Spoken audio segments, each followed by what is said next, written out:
तर बारामती अजित पवारांच्या अपघात प्रकरणी सुप्रिया सुळे यांनी लोकसभेत न्यायाची मागणी केली। घटनेला 2 महिने झाले तरी न्याय नाहीये।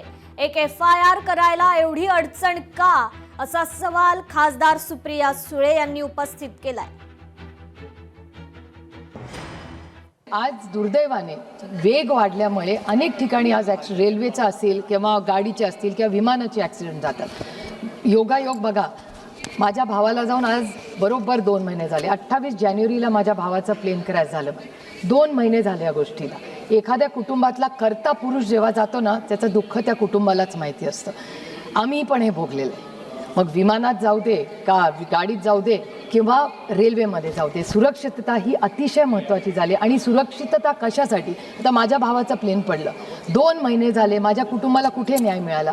आमच्यासारख्या कुटुंबा, माझा भाऊ डेप्युटी चीफ मिनिस्टर होता महाराष्ट्राला, त्याला जर न्याय मिळत नसेल तर सर्वसामान्य माणसाला न्याय कसा मिळणार? माझ्या भावाचा, मोठ्या भावाचा मुलगा रोहित म्हणजे पक्षांमध्ये केला। आणि मी जाहीरपणे, अरविंदजी इथे बसलेत, अरविंदजींचे, काँग्रेस पक्षाचे, DMK, सपा, सगळ्या पक्षांनी, मला याच्यात राजकारण आणायचं नाही, पण एक FIR करायला रोहित पवारला जंग करावी लागली। आमच्या राज्यांनी तर महाराष्ट्रात घेतलाच नाही, पण अनेक राज्यांमध्ये जाऊन त्यांनी विनवण्या केल्या की FIR करा आणि आमच्या काकाला म्हणजे अजित पवारांना न्याय मिळू द्या। एक FIR करायला एवढी अडचण।